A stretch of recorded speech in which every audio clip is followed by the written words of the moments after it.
আল্লাহ পাকের গজব একটার পর একটা আসতে আছে, দেখতে পারতেছেন না? সামনে যে বড় সড়ো কোনো বন্যা হয় কিনা আল্লাহ ভালো জানে। বলা হচ্ছে যে একটা জলোচ্ছ্বাসের মানে ঝুঁকির মধ্যে আছে বিশ্বের বহু কান্ট্রি জলোচ্ছ্বাস, বড় একটা জলোচ্ছ্বাসের হুমকির মধ্যে আছে। 20 ফুট থেকে 25 ফুট পানি উঠে যাবে, উঠে উপকূলবর্তী অঞ্চলগুলো ডুবিয়ে দিবে।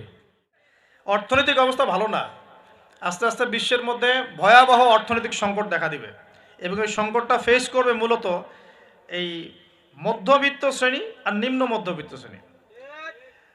খুব ধনী দেশের কোনো সমস্যা হবে না, যারা মিডল ক্লাস কান্ট্রি বা আরেকটু নিচু মানের কান্ট্রি অর্থনৈতিক দিক থেকে, এদের সামনে ভয়াবহ একটা অবস্থা ফেস করতে হবে। সময় যাইতে দেন, আস্তে আস্তে সব স্পষ্ট হয়ে যাবে, আপনারাই বুঝতে পারবেন। অলরেডি গরিব মানুষ হাহাকার করা শুরু করেছে, বড় লোকের তো কোনো সমস্যা নাই। গ্যাস, তেল, চাল, ডাল সব কিছুর দামও যদি বাড়ে, বড় লোকের কোনো সমস্যা আছে? আমার তো কোনো সমস্যা নাই, আমি তো খেতে পারতেছি, কোনো না কোনোভাবে খেতে পারতেছি। কিন্তু যে কৃষক, মজুর, শ্রমিক, হ্যাঁ, যারা গরিব মানুষ, এরা তো আমার মতো না। আমার জন্য 4 বার বিদ্যুতের দাম বাড়লেও কোনো সমস্যা নাই। 1000, 1500, 2000, 3000 আপনি ইফোর্ট দিতে পারছেন, আপনার তো সমস্যা নাই। কিন্তু যে ব্যক্তির মাসিক আয় 3000 টাকা, সে কি করবে? আল্লাহ পাকের গজব একটার পর একটা আসতে আছে, দেখতে পারতেছেন না? সামনে যে বড় সড়ো কোনো বন্যা হয় কিনা আল্লাহ ভালো জানে। বলা হচ্ছে যে একটা জলোচ্ছ্বাসের মানে ঝুঁকির মধ্যে আছে বিশ্বের বহু কান্ট্রি জলোচ্ছ্বাস, বড় একটা জলোচ্ছ্বাসের হুমকির মধ্যে আছে।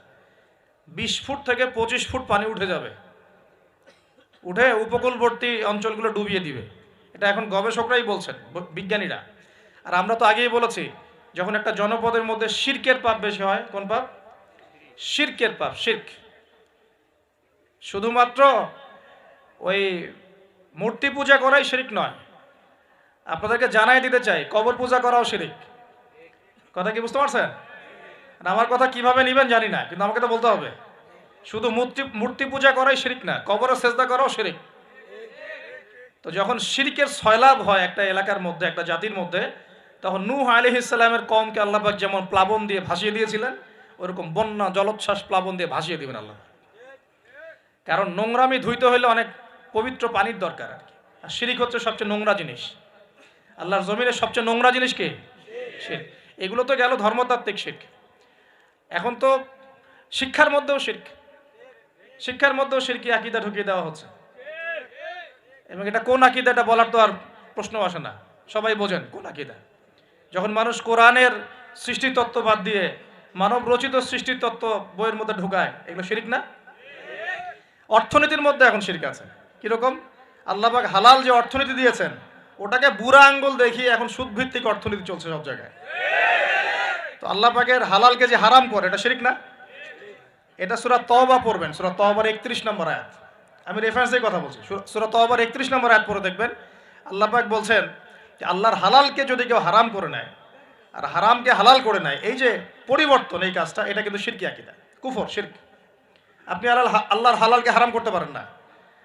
আল্লাহ পাক একটা হারাম করেছেন, আপনি হালাল করতে পারবেন না। মানেন না ব্যক্তিগতভাবে, সেটা আলাদা বিষয়, কিন্তু অন্যের উপর ইম্পোজ করতে পারবেন না।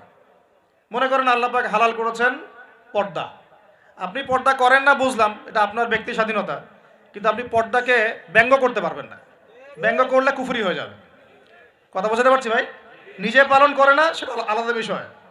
আমি পালন করি না, তার কাছে মনে হয় যে বেপর্দায় চললেই মনে হয় ভালো, নাউজুবিল্লাহ, ওর কাছে এটাই মনে হয়, ওর কাছে এটাকে মনে হয় প্রগতি, অগ্রগতি, উন্নয়ন। তো সে তার থট নিয়ে থাক। কিন্তু যদি সে বলে যে না, পর্দা সেকেলে প্রথা, এখন চলে না, ওই যুগে চলতো, এটাকে টিটকারি করে, ব্যঙ্গ করে, তাহলে কুফরি করবে, শিরক করবে। মনে করেন মদ আল্লাহ হারাম করেছেন, আর কিছু মানুষ মদ খায়, হারাম মনে করেই খায় বা হালাল মনে করেই খায়, মানে খায় আর কি। তো একজন খায়, সেটা আলাদা আলাদা পাপ। আর কেউ যখন মনে করবে যে না, আল্লাহ পাকের এই হালাল হারামের বিধান আমি মানি না, আল্লাহ পাকের হালাল হারামের বিধান আমি মানি না, তখন হবে শিরক আর কুফর। এমনি হচ্ছে কবিরা গুনাহ।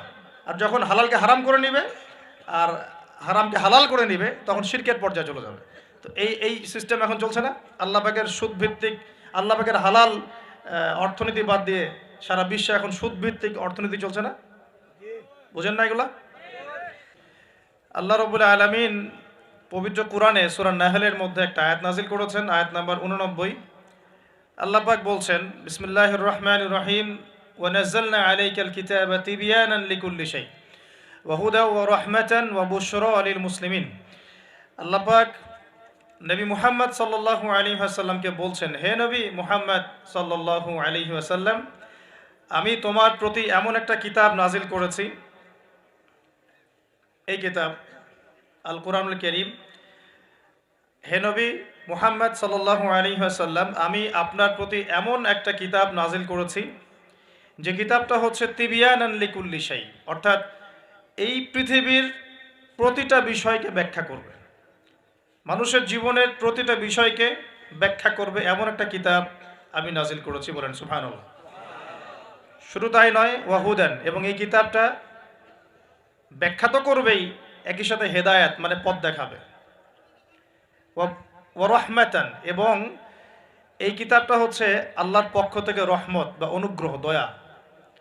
3, 4, ওয়া বুশরা লিল মুসলিমিন, এবং এই কিতাবের সামনে যে নিজের ইচ্ছাকে সঁপে দিবে, যে আত্মসমর্পণ করবে, এই মুসলিমদের জন্য এই কিতাবটা হচ্ছে বুশরা মানে সুসংবাদ। তাহলে আল্লাহ পাক এই আয়াতের মধ্যে আল কোরআনকে 4টা বিষয় বলেছেন। 1, আল কোরআন হচ্ছে প্রতিটা বিষয়ের ব্যাখ্যা, 1 নাম্বার। 2, আল কোরআন হচ্ছে হেদায়াত মানে পথ প্রদর্শক, পথ নির্দেশ আপনাকে দিবে, গাইডেন্স। 3 নাম্বার, এই কিতাব হচ্ছে রহমা মানে দয়া, আল্লাহর পক্ষ থেকে অনুগ্রহ। 4 নাম্বার, এই কিতাব হচ্ছে বুশরা সুসংবাদ। কাদের জন্য সুসংবাদ? যারা এই কিতাবের সামনে আত্মসমর্পণ করবে, মুসলিমদের জন্য। তো এই আয়াত থেকে বুঝতে পারছি যে কোরআনে আল্লাহ পাক এমন কোনো বিষয় নাই যেটা ব্যাখ্যা করেন নাই, এবং কোরআনের প্রাসঙ্গিক ব্যাখ্যা হিসেবে আল্লাহ রাব্বুল আলামিন আবার হাদিস নাজিল করেছেন, যেটাকে আমরা সুন্নাহ বলি। এর দলিল কোথায়? সূরা হাশর আয়াত নাম্বার 7। কত নম্বর আয়াত? সূরা হাশর 7 নম্বর আয়াত। আল্লাহ পাক বলছেন, ওয়া মা আতাকুমুর রাসূলু ফাখুযু, রাসূল সাল্লাল্লাহু আলাইহি ওয়াসাল্লাম যা যা দেন নিয়ে নাও। রাসূল সাল্লাল্লাহু আলাইহি ওয়াসাল্লাম যা যা দেন নিয়ে নাও। ওয়া মা নাহাকুম আনহু ফান্তাহু, রাসূল সাল্লাল্লাহু আলাইহি ওয়াসাল্লাম যা যা ছেড়ে দিতে বলেন, নিষেধ করেন, ছেড়ে দাও। এখন রাসূল যা দেন সেটা কি কোরআনে আছে না হাদিসে আছে? বলেন। আচ্ছা, রাসূল যা থেকে নিষেধ করেন সেগুলো কি কোরআনে আছে না হাদিসে আছে? মনে করেন আমরা বললাম ঈশার নামাজ কয় রাকাত? ফরজ নামাজ 4 রাকাত। আর 4 রাকাত নামাজের মধ্যে মোট কতগুলো সেজদা হবে? 1 রাকাতে আমরা কয়টা সেজদা করব, কয়টা রুকু করব, রুকুর তাসবিহ কি পড়ব এবং কয়বার করে পড়ব, সেজদার তাসবিহ কি পড়ব, কয়বার করে পড়ব, 2 সেজদার মাঝখানে বসবো কিনা, 2 সেজদার মাঝখানে কোনো দোয়া পড়ব কিনা, রুকু থেকে উঠে সামি আল্লাহু লিমান হামিদা বলে রব্বানা ওয়া লাকাল হামদ বলতে হবে কিনা, এই খুঁটিনাটি বিষয়টা কি আপনি কোরআনে পাবেন? পাবেন না। কোরআনে পাবেন যে আপনাকে 5 ওয়াক্ত সালাত ফরজ করা হয়েছে। এখন আপনি হাদিসে গিয়ে পাবেন যে সালাতের ওয়াক্ত কেমন হবে, কখন হবে, কিভাবে ওযু করতে হবে, আপনি জুনুবি অবস্থায় থাকলে কিভাবে ফরজ গোসল করবেন, কিভাবে মেসওয়াক করবেন, ওযুর সময় কি আগে ধোবেন, বিসমিল্লাহ বলে কি আগে মাথা মাসা করবেন নাকি আগে হাতের কবজি পর্যন্ত ধোবেন, কি করবেন, ধারাবাহিকতা কেমন হবে, নামাজের দিকে আপনি কিভাবে যাবেন, কীরকম পোশাক পরলে নামাজ হবে, কেমন করলে নামাজ হবে না, কোন ওয়াক্তে নামাজ পড়লে নামাজ হবে, কোন ওয়াক্তে পড়লে হবে না, কোন ওয়াক্তের নামাজ কত রাকাত হবে, কোন রাকাতে কয়টা সেজদা করবেন, কয়টা রুকু করবেন, ইত্যাদি, মানে খুঁটিনাটি বিষয়। এই খুঁটিনাটি বিষয়গুলো কিন্তু আছে হাদিসে। কোথায় আছে ভাই? এই হাদিস এবং সুন্নাহ প্লাস কোরআন, এই দুটোকে মিলেই হচ্ছে ওয়াহি, আল্লাহ পাকের ওয়াহি। এখন অনেকেই এই আয়াতের ভুল ব্যাখ্যা করতে পারেন যে আল্লাহ পাক তো বলেছেন কোরআনের সমস্ত বিষয় আমি ব্যাখ্যা করেছি, তাহলে হাদিসের কি প্রয়োজন আছে? উত্তর হচ্ছে আল্লাহ পাক কোরআনের সমস্ত বিষয়ের মূল নীতি ব্যাখ্যা করেছেন, আর হাদিসে গিয়ে এর বিস্তারিত ব্যাখ্যা করেছেন। আমি কি বুঝাতে পারছি? আরেকটা দলিল সূরা নাজম আয়াত নাম্বার 3-4। সূরা নাজম আয়াত নাম্বার 3-4 আল্লাহ রাব্বুল আলামিন বলছেন যে ওয়ামা ইয়ানতিকু আনিল হাওয়া, মুহাম্মদ সাল্লাল্লাহু আলাইহি ওয়াসাল্লাম নিজের মন গড়া কোনো কথা বলেন না। মুহাম্মদ সাল্লাল্লাহু আলাইহি ওয়াসাল্লাম নিজের মন গড়া একটা শব্দ উচ্চারণ করেন না। ইন হুয়া ইল্লা ওয়াহয়ু ইউহা, তিনি শুধু অতটুকু কথা বলেন যেটা তার কাছে ওহী করা হয়। সুবহানাল্লাহ। যখন থেকে নবী সাল্লাল্লাহু আলাইহি ওয়াসাল্লামের কাছে নবুয়ত এসেছে, এরপর থেকে একটা শব্দ নবী সাল্লাল্লাহু আলাইহি ওয়াসাল্লাম আল্লাহর হুকুম ছাড়া বলেন নাই। একদিন এক ব্যক্তি এসে জিজ্ঞাসা করছিল যে আল্লাহর কাছে সবচেয়ে নিকৃষ্ট জায়গা কোনটা আর সবচেয়ে উৎকৃষ্ট জায়গা কোনটা। নবী সাল্লাল্লাহু আলাইহি ওয়াসাল্লাম চুপ করে থাকলেন অনেকক্ষণ। তিনি চুপ করে আছেন মানে তার কাছে ওহী নাজিল হচ্ছে। কি নাজিল হচ্ছে? ওহী। কিছু কিছু সাহাবী বলতেন, যেমন একজন সাহাবীর নাম হচ্ছে যায়েদ ইবনে হারেসা। তিনি একদিন বলেছিলেন যে একদিন নবী সাল্লাল্লাহু আলাইহি ওয়াসাল্লাম আমার পাশে বসেছিলেন, তার উরু, তার পায়ের এই অংশটা আমার পায়ের উপরে ছিল। হয় না অনেক সময় আমরা বসি না একসাথে মসজিদের মধ্যে, তো এইরকম একটা অবস্থায় আল্লাহর রাসূলের উপর ওহী চলে আসছে। তো সাহাবী বলছেন ওই সময় আমার কাছে মনে হচ্ছিল যে আমার পাটা মনে হয় ভেঙে গুঁড়া হয়ে যাবে।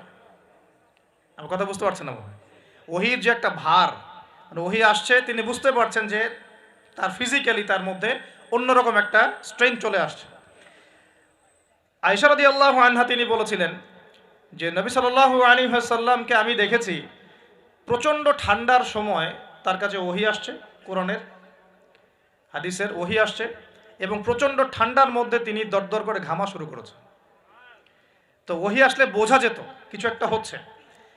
তো নবী সাল্লাল্লাহু আলাইহি ওয়াসাল্লাম নবী হওয়ার পরে একটা শব্দ আল্লাহর ওহী ছাড়া কাউকে বলেন নাই।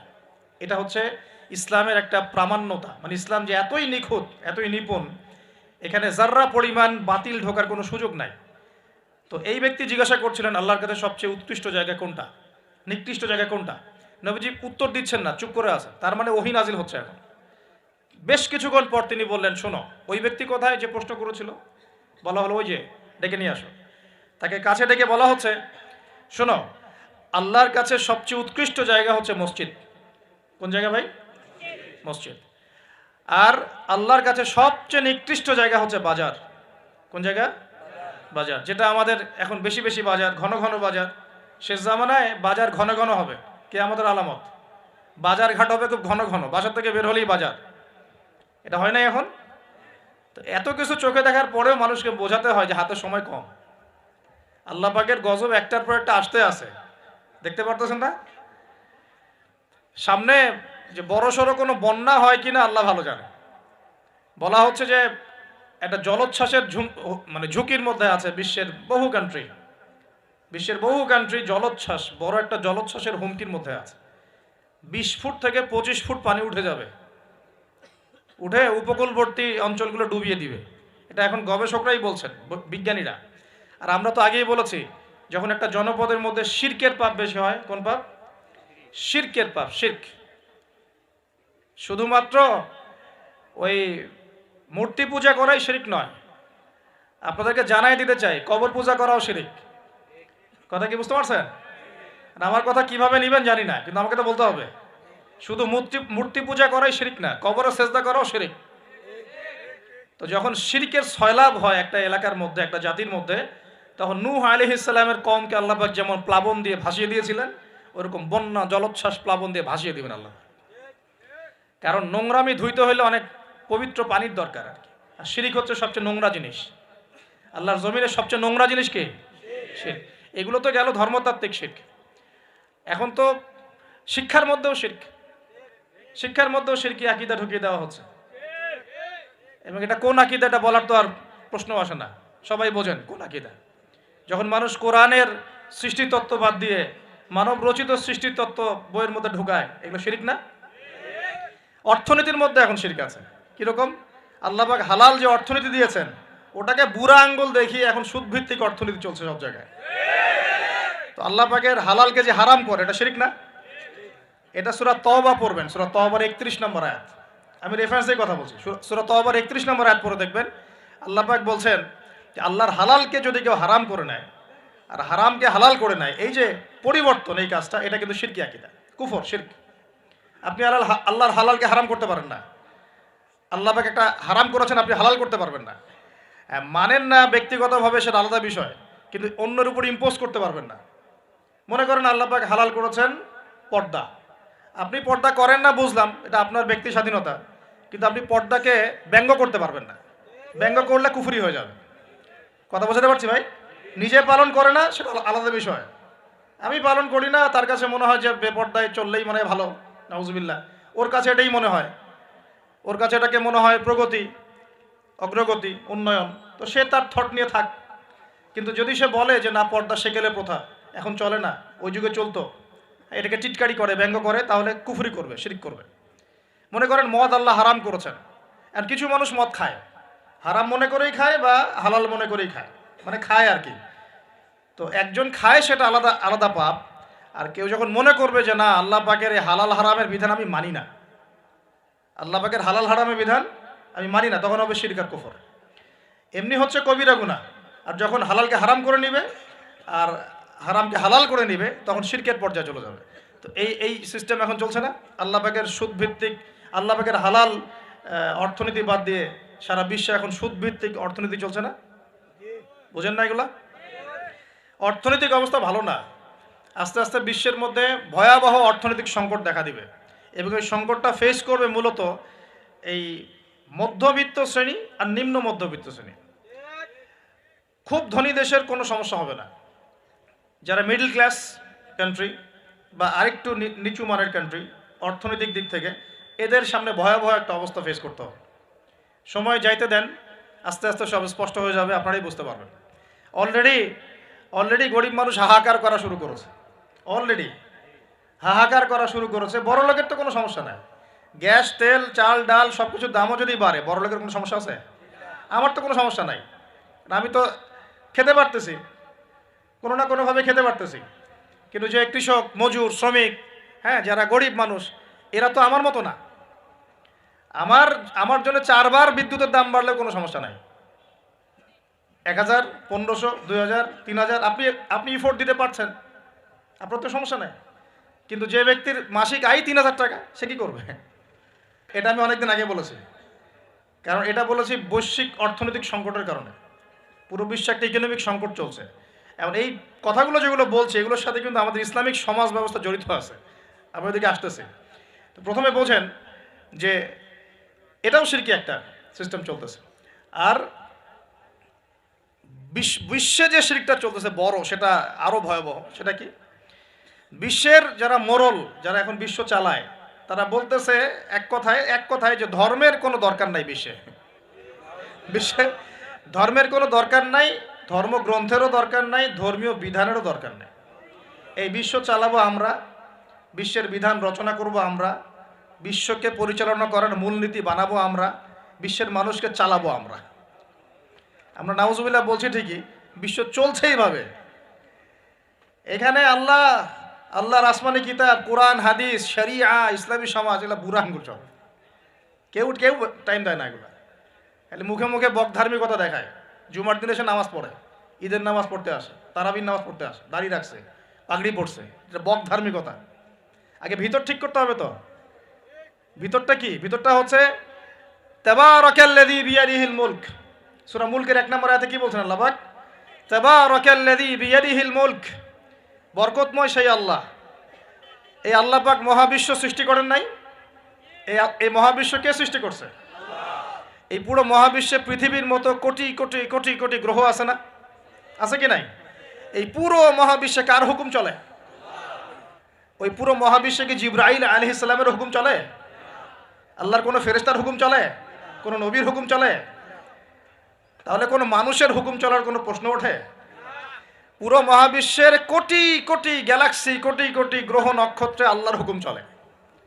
সূর্য পর্যন্ত ডোবার পরে আল্লাহর কাছে পারমিশন নেয়, আল্লাহ আগামীকাল উঠবো, আল্লাহ বলেন ওঠো, তাহলে উঠবে।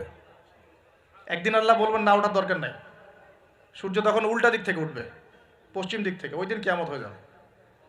যেদিন কিয়ামত হবে, ওইটা হচ্ছে আল্লাহ পাকের ক্রোধের বহিঃপ্রকাশ, মানে রাগ থাকে না, যে ধৈর্য ধরতে ধরতে ধরতে ধরতে এক সময় যখন আপনি আর পারতেছেন না, তখন একটা হাইপার হয়ে যান না মাঝে মাঝে, তখন মনে হয় আশপাশে যা আছে ভেঙে চুরে একাকার করে ফেলেন না। ওই যে পৃথিবীর নিচে যে আগ্নেয়গিরিগুলো আছে, শক্তি সঞ্চার করতে করতে করতে করতে এক পর্যায়ে বিস্ফোরিত হয়ে যায়, তখন আর পৃথিবীবাসীর তো কোনো হুঁশ, তখন আর উপায় থাকে না। তো এরকম কিয়ামতের দিনটা হচ্ছে আল্লাহ পাকের ক্রোধের বহিঃপ্রকাশ। মানে এক হুকুমেই পুরো মহাবিশ্বের সব গ্রহ ধ্বংস হয়ে যাবে, এক হুকুমে। তাই পুরো মহাবিশ্বে আল্লাহ ছাড়া কারো হুকুম চলে? আল্লাহ সেটাই বলছেন, তাবারাকাল্লাযী বিয়াদিহিল মুলক, বরকতময় সেই আল্লাহ যার হাতে সমস্ত ক্ষমতা। যার হাতে কি ভাই? মুলক মানে কি? রাজত্ব। এখনকার তোমরা যারা পলিটিক্যাল সায়েন্স পড়ো আর পড়াও, তোমাদের বা আপনাদেরকে বলছি, রাজত্ব মানে কি? রাজত্বের ইংরেজি প্রতিশব্দ কি? সভরেন্টি। মানে বলেন, সভরেন্টি মানে কি? সার্বভৌমত্ব। মানে কি? সার্বভৌমত্ব। আল্লাহ পাক বলছেন মহাবিশ্বের সার্বভৌমত্ব আমার হাতে। সুবহানাল্লাহ। কার হাতে? মহাবিশ্বের সার্বভৌমত্ব কার হাতে? সভরেন্টি কার হাতে? দুনিয়াতে এই সভরেন্টি সার্বভৌমত্ব মানুষের হাতে। বুঝেন নাই মনে হয়? এই দুনিয়াতে সভরেন্টি, মুলক, সার্বভৌমত্ব এখন আল্লাহর হাতে নাই, মানুষের হাতে। মানুষ যা মনে করে তাই চালায়। এখন আল্লাহ পাকের বিধান, আল্লাহ রাসূল এগুলো বাদ। তো এটা হচ্ছে সবচেয়ে বড় শিরক সারা বিশ্বের। এটা সারা বিশ্বের সবচেয়ে বড় পর্যায়ে শিরক। তো শিরকে ডুবে আছি আমরা, এটাকে বোঝেন। আমি তো বলছি না যে এখন এই প্রবলেমসগুলোকে রাতারাতি সলভ করা যাবে, এমনটা তো বলছি না। বলছি পুরো ওয়ার্ল্ডে এরকম শিরকি একটা সিস্টেম প্রতিটা ক্ষেত্রে চলছে। কিভাবে সলভ করবেন সেটা পরের বিষয়, আগে তো বুঝতে হবে কোথায় আছে বিশ্ব এখন।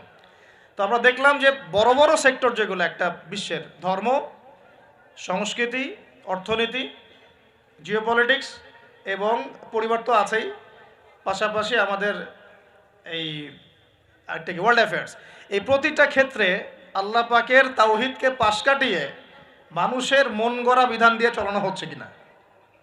হচ্ছে কিনা? বুঝতে পারছেন না মনে কথা? সুদ কি মানুষের বিধান না আল্লাহর বিধান? বলেন, আরো খোলামেলা বলি, সুদ কি মানুষের বিধান না আল্লাহর বিধান? মদ কি মানুষের বিধান না আল্লাহর বিধান? মদ খাওয়া যাবে? মদ খাওয়া যাবে? বেপরদায় চলা যাবে, এটা কি মানুষের বিধান না আল্লাহর বিধান? পুরো বিশ্বের যত বৈশ্বিক অ্যাফেয়ার্স আছে এটা মানুষ নিয়ন্ত্রণ করবে, আল্লাহর বিধানের দরকার নাই। এটা কি আল্লাহর বিধান না মানুষের কথা?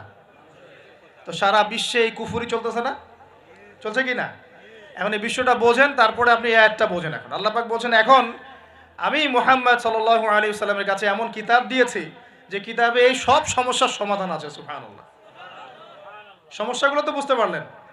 আল্লাহ পাক বলছেন, হে মুহাম্মদ বলেন সাল্লাল্লাহু আলাইহি ওয়াসাল্লাম, আমি তোমার কাছে এমন একটা কিতাব দিয়েছি যে কিতাবের মধ্যে প্রতিটা বিষয়কে আমি ব্যাখ্যা করেছি, সমাধান দিয়েছি। এটা হেদায়েত, এটা রহমত, এটা বুশরা, সুসংবাদ কাদের জন্য? যারা আমার সামনে আত্মসমর্পণ করবে। যারা করবে না ওদের জন্য সুসংবাদ নাই। আর এই কিতাবের ব্যাখ্যা আছে। এই কিতাব একাই আপনাকে পথ দেখাবে না, হাদিসের প্রয়োজন আছে। এটা আমরা পেলাম সূরা নজম আয়াত নাম্বার 3-4 এবং সূরা হাশর আয়াত নাম্বার 7, যে রাসূল সাল্লাল্লাহু আলাইহি ওয়াসাল্লাম নিজের মন গড়া কোনো কথা বলতেন না। তিনি সেটাই বলতেন যে আল্লাহ ওহী করতেন। আর আল্লাহর রাসূলের আদেশগুলো আমরা পাচ্ছি হাদিসে, নিষেধগুলো পাচ্ছি হাদিসে। সো কোরআন এবং হাদিস এই দুটোকে মিলে আল্লাহ পাকের এখন ওহী নাজিল হচ্ছে। কোথায় নাজিল হচ্ছে? আইয়ামে জাহিলিয়াতে। কোথায় ভাই? এই কিতাব কোথায় নাজিল হয়েছে? বাংলাদেশে, পাকিস্তানে, সিরিয়ায়? কোন যুগে নাজিল হয়েছে? ওই ব্যাবিলনের যুগে, নাকি ওই চাইনিজ সভ্যতার যুগে, নাকি ওই রাশিয়ার বলশেভিক ওই বিপ্লব ওইসব যুগে? কোন যুগে নাজিল হয়েছে? আবু জেহেলের যুগে। কোন যুগে ভাই? আবু জেহেলের নাম শুনেছেন তো? আবু জেহেলের যুগটাকে আমরা বলি আইয়ামে জাহিলিয়াতের যুগ। আবু জেহেল ছিল ওই যুগের নেতা। দারুন নাদওয়া ছিল তার পার্লামেন্ট। তার পার্লামেন্টের নাম কি?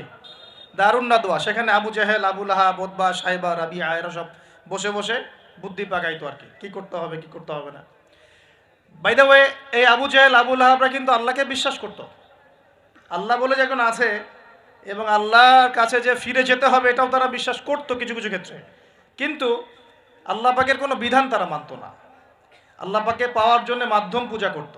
তারা কিন্তু 360টা মূর্তির পূজা এই কারণে করতো না, যে তারা আল্লাহকে বিশ্বাস করে না এমন নয় বিষয়টা। তারা আল্লাহকে বিশ্বাস করত, আল্লাহকে পাওয়ার মাধ্যম হিসেবে তারা এগুলোর পূজা করত। সূরা জুমার পড়েন, সূরা জুমারের 1, 2, 3 আয়াত পড়ে দেখেন আবু জেহেলদের কথা আল্লাহ বলেছেন। তারা বলতো, মা না'বুদুহুম, আমরা এই লাত উজ্জা মানাতের উপাসনা এই কারণে করি, শুধু এই কারণে করি, লিয়ুকাররিবুনা ইলাল্লাহি যুলফা, যে এই লাত উজ্জা মানাত হবল এই যে মূর্তিগুলো, এগুলো আমাদেরকে আল্লাহ পর্যন্ত পৌঁছে দিবে, এই কারণে করতো। ওরা কিন্তু আল্লাহকে অস্বীকার করতো না।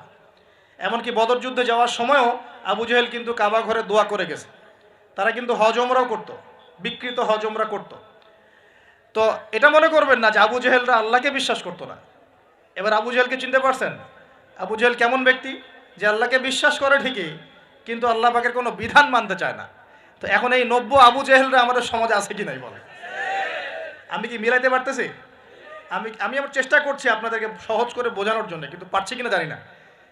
অনেক সময় হয় কি যে নিজেরা অনেক কিছু বুঝি কিন্তু বোঝাতে পারি না। বোঝাতে পারাটাও একটা আল্লাহ পাকের রহমত।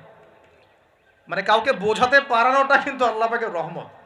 অনেক সময় দেখবেন আপনি বুঝতে পারছেন অনেক কিছু, কিন্তু মানুষকে বোঝাতে পারছেন না। তা আমি চেষ্টা করছি বোঝানোর জন্য, আমি কতটুকু পারছি আমি জানি না। এই যে আবু জেহেলকে চিনতে পারলেন? আবু জেহেল এমন একজন বুদ্ধিজীবী মানুষ, খুব বুদ্ধি তার, কারণ তার নাম হচ্ছে আবুল হাকাম। কি নাম? আবুল হাকাম। আবু জেহেলের নাম আবু জেহেল না, আবু জেহেলের নাম আবুল হাকাম, মানে জ্ঞানের পিতা। ওই সমাজের মানুষ তাকে বলতো জ্ঞানের পিতা। জ্ঞানের পিতা, ফিলোসফার, সে দার্শনিক, সে বুদ্ধিজীবী। বুঝতে পারছেন না কথা? আইয়ামে জাহিলিয়াতের মানুষ তাকে সম্মান দিয়ে কথা বলতো, তাকে বলতো তুমি জ্ঞানের পিতা। তো আমাদের ইসলাম তাকে আবু জেহেল কেন বলছে তাহলে? কারণ সে আল্লাহ পাককে চিনত। আল্লাহ পাককে চেনার পরেও আল্লাহ পাকের বিধানকে সরাসরি বিরোধিতা করেছে। কোনো অজ্ঞ মানুষ ছাড়া এই কাজ কেউ করতে পারে? তো এখন বলেন, এরকম মানুষ সমাজে আছে কি নাই? এই 90 আবু জেহেলরা আছে না নাই? আছে রে ভাই, আছে। আছে না? এরকম মানুষও পৃথিবীতে সমাজে আছে। তো এখন বলেন, আবু জেহেলদের যুগে আল্লাহ পাক কুরআন হাদিস নাজিল করলেন কেন? কি প্রয়োজন ছিল? উত্তর, আবু জেহেলদের যুগের মধ্যে বর্তমান সময়ের মতো শিরক ছিল। কি ছিল ভাই? আবু জেহেলদের যুগে বর্তমান সময়ের মতো সুদ ছিল, সুদ। আবু জেহেলদের যুগে বর্তমান সময়ের মতো মাদক ছিল। আবু জেহেলদের যুগে বর্তমান সময়ের মতো মেয়েদের প্রতি এই বর্বর আচরণ ছিল, মানে নারীর অবমাননা ছিল। বরং আমি খোলামেলাই বলি, আবু জেহেলের যুগ থেকে এই যুগে নারীর অবমাননা আরো বেশি। আবু জেহেলের যুগে এত ধর্ষণ হয় নাই। আবু জেহেলের যুগে মেয়েরা এরকম ছেলেদের পোশাক পরে ঘুরে নাই। আবু জেহেলের যুগে ঘরে ঘরে পরকিয়া ছিল না। আবু জেহেলের যুগে যে ফ্ল্যাটে ফ্ল্যাটে জেনা আর ক্যাসিনো আর বার আর মেয়েদের ড্যান্স, পর্নোগ্রাফি, এগুলো ছিল না। এগুলো কোনোটাই আবু জেহেলের যুগে ছিল না। ওই যুগটাকে তো খুব আমরা গালিগালাজ করতে পছন্দ করি। হ্যাঁ, একদম জাহিলি যুগ, আইয়ামে জাহিলিয়াত, তাই না? মেয়েদেরকে একদম জীবন্ত কবর দেওয়া হতো, এই কথা বলি না? তো এখন আবার কোথায় মেয়েকে সম্মান দেওয়া হচ্ছে? এত সেদিন বললাম না, এখন তো মেয়েকে হলে ডেকে নিয়ে পায়জামা খুলে ফেলে দেওয়া হচ্ছে না? কোন কোন ক্ষেত্রে কলেজ ছাত্রীদেরকে মনোরঞ্জনের পাত্র বানানো হয়েছে। দেখলেন না কয়দিন আগে কি ঘটনা ঘটলো ঢাকায়? তো এখন আবার মেয়েদের কোথায় সম্মান দেওয়া হচ্ছে? তারপরেও একটা শালীন পোশাক তো ছিল। এই যে আপনারা তো লন্ডন লন্ডন করেন খুব, ওখানে কি দেখে আসেন? কি দেখে আসেন? ওখান থেকে দেখে এসে এখানে কোটি কোটি টাকার বাড়ি বানাচ্ছেন, 1 কোটি 2 কোটি 3 কোটি। 1 বছর পর ভেঙে আবার নতুন করে করেন, তাই না? এমনও তো কিছু মানুষ আছে আপনাদের সমাজে, আমি জানি। শোনেন, তাব্বাত ইয়াদা আবি লাহাবি ওয়া তাব, সূরাটা পড়েছেন? আবু লাহাবের 2 হাত ধ্বংস হোক। আবু লাহাবের পাপ ছিল অন্য, সে নবী সাল্লাল্লাহু আলাইহি ওয়াসাল্লামের সাথে কটূক্তি করত, বিরোধিতা করত। কিন্তু আবু লাহাব সম্পর্কে আল্লাহ পাক কি বলছেন? মা আগনা আনহু মালুহু ওয়া মা কাসাব। আবু লাহাবের মাল সম্পদ এবং যা সে অর্জন করেছে এই দুনিয়াতে, এগুলো তাকে জাহান্নামের আগুন থেকে বাঁচাতে পারবে না। এই বিশাল প্রপার্টি আপনাকে জাহান্নামের আগুন থেকে বাঁচাতে পারবে না যদি এই প্রপার্টির হক আদায় না করেন। এই রিজিকের হক যদি ঠিকঠাক আদায় না করেন, জাকাত না দেন, দরিদ্রের হক না দেন, মিসকিনের হক না দেন, আত্মীয়র হক না দেন, প্রতিবেশীর হক না দেন, ইসলামের আল্লাহ ফি সাবিলিল্লাহ দান সদকা না করেন, এই বিশাল প্রপার্টি আপনাকে কিয়ামতের মাঠে বাঁচাতে পারবে না। মা আগনা আনহু মালুহু ওয়া মা কাসাব সায়াসলা নারান যাতা লাহাবিন ওয়া ইমরাআতুহু হাম্মালাতাল হাতাব ফি জিদিহা হাবলুম মিন মাসাদ। সূরাগুলো পড়বেন। কোরআন তো শুধুমাত্র তাবিজ করার জন্য কোরআন নাজিল করা হয়নি। তাবিজ করার জন্য কোরআন নাজিল করা হয়েছে নাকি? কোরআনের আয়াত ছিঁড়ে ছিঁড়ে এখন মাদুরির মধ্যে ঢুকিয়ে গলায় ঝুলে রাখার জন্য কোরআন নাজিল হয়েছে? বলেন তো। কোরআনের আয়াত একটা ছিঁড়ে এভাবে আমি র্যাপিং করে গলার মধ্যে ঢুকায় রেখে দিলাম, বাস কোরআনের হক আদায় হয়ে গেল। ডক্টর আপনাকে একটা প্রেসক্রিপশন দিয়েছেন, মনে করেন তোমার কোভিড হয়েছে, তোমাকে এখন এই প্রেসক্রিপশন অনুযায়ী চলতে হবে। আর প্রেসক্রিপশনটা আমি যদি এখন এমন করে ভাঁজ করি, ভাঁজ করে সুন্দর করে মাদুরির মধ্যে ঢুকায়, ওষুধ খাওয়ার দরকার নাই, ভাঁজ করে ঢুকায় ব্যাস রেখে দিলাম, রোগ ভালো হবে না? রোগ ভালো হবে? আমরা কোরআন কিনে এই কাজ করি, আমরা কোরআন কিনে কেউ কেউ এই কাজ করি, সবাই না, কেউ কেউ। কোরআন শেফা মানে কি? কোরআন আপনার রুহের শেফা এবং দেহের শেফা। কখন? যখন কোরআন বুঝে আমল করবেন তখন, কোরআন পড়ে বুঝে যখন আমল করবেন তখন কোরআন শেফা এবং রহমত বুশরা। আল্লাহ পাক আমাদেরকে বোঝার তৌফিক দান করে নেন। তবে হ্যাঁ, কোরআনের আয়াত থেকে ঝাড়ফুঁক করা যায়, ঝাড়ফুঁক করা যেতে পারে, পানি পড়া খাওয়া যেতে পারে এবং এই পানি দিয়ে গোসলও করা যেতে পারে ইত্যাদি। কিন্তু আপনি তো ছিঁড়ে ছিঁড়ে ছিঁড়ে ছিঁড়ে খালি গলায়, পায়ে, হাতে ঝুলে রাখতে পারেন না। আল্লাহ পাক আমাদেরকে বোঝার তৌফিক দান করুন। প্রিয় ভাইয়েরা, এখন এতটুকু তো বুঝতে পারলাম যে কোরআন কোন সময় নাজিল হয়েছে। তাহলে ভাই কার যুগে? আবু জাহেলের যুগে। আবু জাহেলের যুগে কি কি ছিল?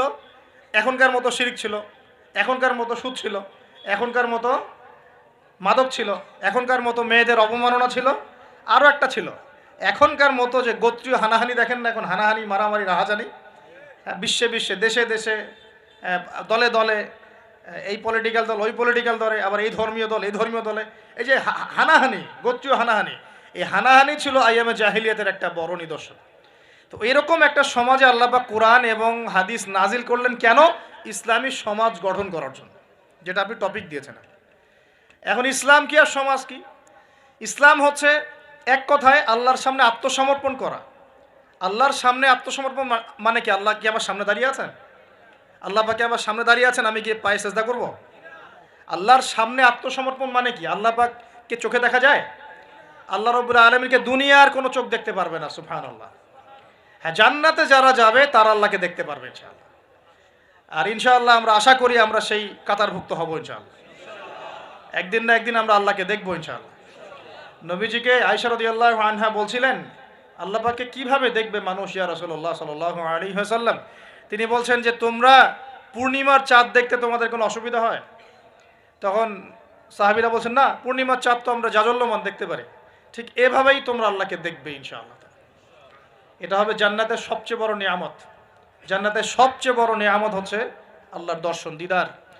তো এই দুনিয়ার চোখ আল্লাহকে দেখবে না, তাহলে আল্লাহ পাক কিভাবে আমাদের সাথে যোগাযোগ করবেন? আল্লাহ পাক এই দুনিয়ার মধ্যে কিছু মানুষকে বাছাই করবেন নবুয়ত দেওয়ার জন্য। কি দেওয়ার জন্য? নবুয়ত। যে মানুষদের সাথে আল্লাহ পাক যোগাযোগ করবেন আল্লাহর ওহির মধ্য দিয়ে। কিসের মাধ্যমে? ওহিটা কি সরাসরি নেমে আসবে না কেউ নিয়ে আসবে? এখন কেউ নিয়ে আসবে, কে নিয়ে আসবে? তার নাম হচ্ছে জিবরাইল আলাইহিস সালাম। কি নাম? আল্লাহ রব্বুল আলামিন জিবরাইল আলাইহিস সালামের মাধ্যমে কোরআন সুন্নাহর এই ওহী সর্বশেষ নবী মুহাম্মদ সাল্লাল্লাহু আলাইহি ওয়াসাল্লামের কলবে ওহী করেছেন। খুশি হন নাই? কোন যুগে ওহী করেছেন? আবু জেহেলের যুগে। কোন যুগে? যে যুগটার সাথে আমাদের যুগের মিল আছে। আচ্ছা, এখন আল্লাহ পাক বলেছেন এর সামনে তোমরা মাথা নত করো। মাথা নত মানে কি? জাস্ট মাথাটা নত করে দেওয়া? মাথা নত মানে নিজের ইচ্ছাকে সঁপে দাও, নিজের ইচ্ছাকে সঁপে দাও। মন চাচ্ছে আমি নামাজ পড়বো না, আল্লাহ বলছেন পড়তে হবে, এর নাম সঁপে দেওয়া। মন চাচ্ছে আমি একটু মদ খাই, আল্লাহ বলেছেন খাওয়া যাবে না, হারাম, এর নাম সঁপে দেওয়া। মন চাচ্ছে একটা মেয়ের সাথে একটু কি করি, ডেটিং করি, একটা মেয়েকে নিয়ে ফুর্তি করি, আল্লাহ বলছেন জেনা করা যাবে না, এর নাম সঁপে দেওয়া।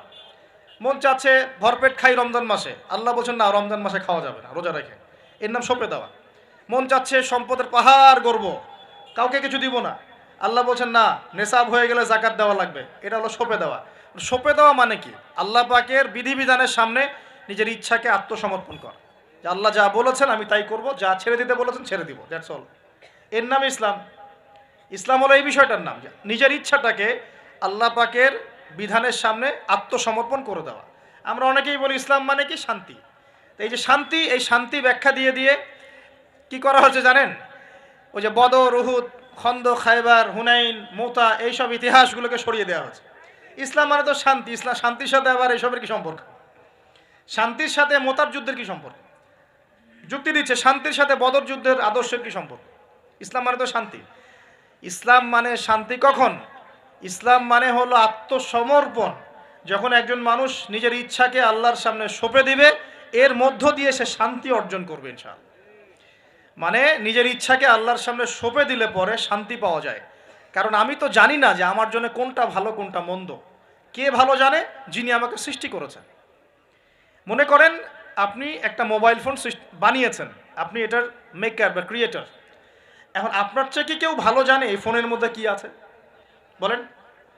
আপনি একটা কম্পিউটার ফাংশন করেছেন, একটা সফটওয়্যার তৈরি করেছেন, একটা অ্যাপস তৈরি করেছেন। আপনার চেয়ে কি কেউ ভালো জানবে এই অ্যাপস কি কাজ করতে পারে, এই সফটওয়্যার কি কাজ করতে পারে, এই কম্পিউটারের ফাংশন কি? এখন আল্লাহ পাক পুরো মহাবিশ্ব সৃষ্টি করেছেন, আমাদেরকেও সৃষ্টি করেছেন।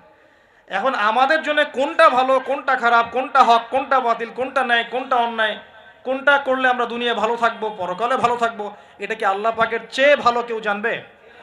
এই সহজ কথাটা বুঝতে এত সমস্যা কিসের? যদি আল্লাহ বলে কেউ থেকে থাকেন, তাহলে তিনি যদি আমাকে সৃষ্টি করে থাকেন, তাহলে তিনি তো ভালো বুঝবেন আমার জন্য কোনটা ভালো কোনটা খারাপ। এখন তিনি যেগুলো ভালো বলেছেন সেগুলো কোরআনে নাজিল করেছেন, যেগুলো খারাপ বলেছেন সেগুলোও কোরআনে নাজিল করেছেন। তিনি তার রাসূলের মাধ্যমে আমাদেরকে জানিয়েছেন কোন কোন বিষয়গুলো ভালো আর কোন কোনগুলো খারাপ। এখন এগুলো যখন প্রমাণ হয়ে যাবে, মেনে নিতে কোনো সমস্যা, মানতে কোনো আপত্তি আছে ভাই? এই মেনে নেওয়ার নাম হলো ইসলাম। মেনে নেওয়ার নাম কি ভাই? ইসলাম। এখন দ্বিতীয় প্রশ্ন হচ্ছে, ইসলাম কি পরিপূর্ণ না অসম্পূর্ণ? উত্তর হচ্ছে আল্লাহ পাক সূরা মাঈদার 3 নম্বর আয়াতে বলছেন। কত নম্বর আয়াত? সূরা মাঈদার 3 নম্বর আয়াতে আল্লাহ পাক বলছেন যে আল ইয়াউমা আকমালতু লাকুম দীনাকুম, আজকে আমি দ্বীন ইসলামকে একদম পরিপূর্ণ করে দিলাম। ওয়া আতমামতু আলাইকুম নি'মাতি, তোমাদের উপর আমার নিয়ামতকে পূর্ণতা দিলাম। ওয়া রাদিতু লাকুমুল ইসলাম দীনান, তোমাদের উপরে দ্বীন ইসলামকে মনোনীত করে আমি আল্লাহ সন্তুষ্ট হয়ে গেলাম। তাহলে এই আয়াত থেকে কি বোঝা গেল? ইসলাম পরিপূর্ণ না অসম্পূর্ণ?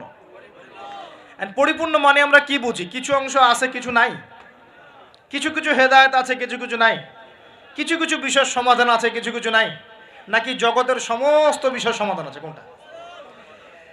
এই কথাটাই আগে হজম করতে হবে যে কোরআন সুন্নাহ ভিত্তিক এই ইসলামের মধ্যে পৃথিবীর সমস্ত সমস্যার সমাধান আছে। এর সামনে আত্মসমর্পণ করলে পরে আপনি হবেন মুসলিম, তার আগে হবেন না। আমার কথা কি বোঝাতে পারছি? এরপরে আপনি মুসলিম হবেন। এখন যদি কেউ অস্বীকার করে সে কি হবে? যদি কেউ পুরোপুরি অস্বীকার করে, না কোরআন সুন্নাহ সব কিছু নাই আমি মানি না, তাহলে হবে সে কাফের। কি হবে? কাফের। কেউ যদি এগুলোর সাথে আল্লাহকে অংশীদার সাব্যস্ত করে সে কি হবে? সে হবে মুশরিক। কেউ যদি বলে আমি, বলে না মনে মনে অস্বীকার করে কিন্তু মুখে মুখে বলে হ্যাঁ মানি, এমন মানুষ নাই? মুখে মুখে বলে হ্যাঁ মানি মানি মানি সবই মানি, আর মনে মনে অস্বীকার করে, ইসলামের বিরুদ্ধে কাজ করে ভিতরে ভিতরে, এই মানুষগুলোকে কি বলা হয়? মুনাফিক। আর এক শ্রেণী আছে যারা স্বীকার করে নেয় যে হ্যাঁ এগুলোই ঠিক, কিন্তু চলতে পথে আল্লাহর পথে চলতে গিয়ে কবিরা গুনায় লিপ্ত হয়, তখন এদেরকে আমরা বলি ফাসেক বা জালেম। আমার কথা কি বুঝতে পারছেন? 5টা শ্রেণীর মানুষ আপনাকে দেখাই দিলাম ইসলাম কেন্দ্রিক। কেউ শিরিক করে হচ্ছে মুশরিক, কেউ অস্বীকার করে হচ্ছে কাফের, কেউ মুখে স্বীকার করছে মনে স্বীকার করছে না, হচ্ছে মুনাফিক, কেউ স্বীকার করে পথ চলতে গিয়ে কবিরা গুনাহ করছে, কবিরা গুনাহ, তখন সে জালেম হচ্ছে বা ফাসেক হচ্ছে। আর কেউ পরিপূর্ণরূপে আত্মসমর্পণ করে আমলে প্রমাণ করে সে মুমিন মুসলিম হচ্ছে। আল্লাহ পাক আমাদেরকে এই মুমিন মুসলিম হওয়ার তৌফিক দান করুন। এখন এই হলো ইসলাম। ইসলামিক সমাজ কি? ইসলামিক সমাজ কি জিনিস? ইসলাম কি শুধু ব্যক্তি জীবনে পালন করারই ধর্ম বা জীবন? আচ্ছা, ধর্ম না জীবন ব্যবস্থা, এটাও তো জানতে হবে নাকি? ধর্ম আর জীবন ব্যবস্থার মধ্যে পার্থক্য কি? আল্লাহ পাক ইসলামকে কি বলেছেন? দিন আল ইসলাম। দিন কি বলেছেন? দিন। দিন শব্দটা কি? আল্লাহ পাক বলছেন ইন্না দীনা ইনদাল্লাহিল ইসলাম। সূরা আলে ইমরান আয়াত নাম্বার 19। সূরা আলে ইমরান আয়াত নাম্বার 19 আল্লাহ পাক বলছেন ইন্না দীনা ইনদাল্লাহিল ইসলাম। আল্লাহর কাছে ইসলাম কি? একমাত্র দিন। আরবি শব্দটা বলেন দিন। কবরে প্রশ্ন কি করা হবে? মা দিনুকা, মা দিনুকা। প্রথমে মান রব্বুক, তারপরে মা দিনুকা। তাহলে ধর্ম বা ইসলাম এটাকে কি শব্দে ব্যবহার করা হচ্ছে কোরআনে? দিন। এই দিন শব্দের মানে কি? আমি আপনাকে শর্ট করে বুঝাই দিচ্ছি। কোরআনে দিন শব্দ আসছে দুই রকম। কয় রকম? দুই রকম। একই বানান, একদম একই বানানেই দুই রকম দিন শব্দ আছে। একটা হচ্ছে মালিকি ইয়াউমিদ্দিন, পড়ে না সূরা ফাতিহায়, মালিকি ইয়াউমিদ্দিন, এই যে এখানে দিন, এই দিন শব্দের যে বানান আর ইন্না দীনা ইনদাল্লাহিল ইসলাম, এই দিনের যে বানান একদমই সেম। আবার আমপারা অন্য সূরা আছে ওয়ামা আদরাকা মা ইয়াউমুদ্দিন সুম্মা মা আদরাকা মা ইয়াউমুদ্দিন, এই যে দিন শব্দ এগুলোর বানান কিন্তু সেম। পার্থক্য কোথায়? এই দিনের দুটো অর্থ হয়। কয়টা অর্থ ভাই? একটা অর্থ হচ্ছে মালিকি ইয়াউমিদ্দিন বলতে আল্লাহ পাক বোঝান কিয়ামত দিবস। কিয়ামত দিবস মানে যেদিন আমাদের বিচার করা হবে, এই দিবসটাকে বোঝাতে আল্লাহ পাক দিন শব্দ ইউজ করেছেন। আবার এই রিলিজিয়ন ইসলামকে বোঝাতেও দিন শব্দ ইউজ করেছেন। এখানে দিন শব্দ হলো জীবন ব্যবস্থা। জীবন কি ভাই? ব্যবস্থা। এখন জীবন ব্যবস্থা মানে কি? জীবন ব্যবস্থা মানে কি যে জীবনের কিছু অংশের হেদায়েত পাওয়া যাচ্ছে, বাকি অংশে পাওয়া যাচ্ছে না, বিষয়টা কি এমন নাকি জীবন ব্যবস্থা মানে জীবনের প্রতিটা ক্ষেত্রে সমাধান আছে এমন? বলেন, উত্তর দেন। আল্লাহ পাক বলছেন ওয়ামা ইয়াবতাগি গায়রুল ইসলামি দীনান ফালা ইউকবালা মিন, কেউ যদি ইসলাম ছাড়া অন্য কোনো জীবন ব্যবস্থা তালাশ করে তার কাছ থেকে কিছুই কবুল করা হবে না। আল্লাহ আবার বলছেন যে আল ইয়াউমা আকমালতু লাকুম দীনাকুম, এই দিনটাকে আমি কামিল করেছি, পরিপূর্ণ করেছি। আল্লাহ পাক নিজেই বলছেন এই দিন আমার কাছে গ্রহণযোগ্য। আল্লাহ নিজেই বলছেন এই দিনটাকে আমি কামেল করেছি, পরিপূর্ণ করেছি। আল্লাহ নিজেই বলছেন এই দিন বাদ দিয়ে অন্য দিন কবুল হবে না। তাহলে এই দিন কি অসম্পূর্ণ থাকতে পারে? নিঃসন্দেহে এটা পরিপূর্ণ। অ্যান্ড পরিপূর্ণ মানে কি? ওই যে প্রথমে একটা আয়াত তেলাওয়াত করেছিলাম সূরা নাহল আয়াত নাম্বার 89, আল্লাহ বলেছেন তিবিয়ানান লিকুল্লি শাই, কোরআন সুন্নাহয় আমি সব ব্যাখ্যা করেছি। আরও একটা দলিল দিয়ে দেই, সূরা কাহফ আয়াত নাম্বার 54। কত নম্বর আয়াত ভাই? এগুলো বাসায় গিয়ে চেক করে দেখেন, বাসায় গিয়ে একটু পড়াশোনা করেন, না হলে শুধু শুনবেন এক কান দিয়ে আর বেরো যাওয়ার কান দিয়ে। আর রেফারেন্স চেক করে যদি দেখেন সব ঠিক আছে তখন মেনে নেওয়ার চেষ্টা করেন। আমি আগে বলছি না যে মানার দরকার আছে, আমি এখন বলছি মানার দরকার নাই। বাসায় গিয়ে আগে চেক করবেন, যদি দেখেন হ্যাঁ সব কথা ঠিক আছে তারপরে মানার চেষ্টা করেন। আল্লাহ পাক তৌফিক দান করুন। এখন আসেন, আল্লাহ সূরা কাহফের 54 নম্বর আয়াতে বলছেন যে ওয়ালাকাদ সাররাফনা ফি হাযাল কুরআন লিন-নাসি মিন কুল্লি মাসাল, আমি এই কোরআনে মানব জাতির জন্য প্রতিটা বিষয়কে ব্যাখ্যা করেছি। এবার আরও স্পষ্ট হয়ে গেল ইসলাম, কোরআন এবং সুন্নাহয় এমন কোনো বিষয় নাই যা নাই। এই হলো পরিপূর্ণ জীবন ব্যবস্থা। জীবন ব্যবস্থার কয়টা দিক থাকে? সহজ করে বলছি 6টা দিক। কয়টা দিক? জীবন ব্যবস্থা মানে আপনার ধর্মীয় জীবন আছে। ধর্মীয় জীবন কি একটু বোঝেন এখানে? ধর্মীয় জীবন মানে এখানে আপনি নামাজ, রোজা, হজ, যাকাত, তাসবিহ, তাহলিল, জিকির, আজগার এই কাজগুলো করেন, এগুলো আপনার ধর্মীয় কাজ। ঠিক আছে? আচ্ছা, একটা জীবন হলো আপনার পারিবারিক জীবন। পারিবারিক জীবন আপনার বিয়ে, শাদী, সন্তান প্রতিপালন, স্ত্রীদের হক আদায়, মা বাবা, ভাই বোন ইত্যাদি, এই যে পুরো একটা পরিবার বন্ড, এই যে সিলাতুর রাহিম, আত্মীয়তার রক্তের সম্পর্ক, এটা আপনি রক্ষা করেন। এটা হলো আপনার পারিবারিক লাইফ। 2 নাম্বার। 3 নাম্বার হচ্ছে আপনার একটা সাংস্কৃতিক জীবন আছে, মানে আপনি কি সংস্কৃতি ফলো করবেন, কোন কালচার ফলো করবেন, এটা একটা জীবন আছে। 4 নাম্বার হচ্ছে আপনার ইকোনমিক লাইফ, আপনার অর্থনৈতিক জীবন। এখানে আপনি ব্যবসা বাণিজ্য, চাকরি বাকরি, মুআমালাত এই বিষয়গুলো করবেন। 5 নাম্বার আপনার পলিটিক্যাল লাইফ, যেখানে আপনি আল্লাহ পাকের খলিফার দায়িত্ব পালন করবেন। আর 6 নাম্বার হচ্ছে গ্লোবাল অ্যাফেয়ার্স, মানে আপনি পুরো ওয়ার্ল্ডকে ডিল করবেন কিভাবে, যদি আপনি রাষ্ট্রের প্রধান হন বা আপনার রাষ্ট্রের দায়িত্ব থাকে। তো এই 6টা বিষয়কে নিয়েই মোটামুটিভাবে আমাদের এই জীবন। এর বাইরে কি জীবনে কোনো ক্ষেত্র আছে নাকি? বুঝেন নাই মনে হয়? ধর্ম আমাদের জীবন না, অর্থনীতি আমাদের জীবন না, পরিবার আমাদের জীবন না, আমাদের সংস্কৃতি, আমাদের রাজনীতি, সমাজ এবং বিশ্ব, এর বাইরে কিছু আছে নাকি? এই হলো দুনিয়া। এর বাইরে পরকাল আছে। এর বাইরে কি? পরকাল। ওই পরকালে তো মুক্তির জন্যই কোরআন, সুন্নাহ এবং ইসলাম, নাকি?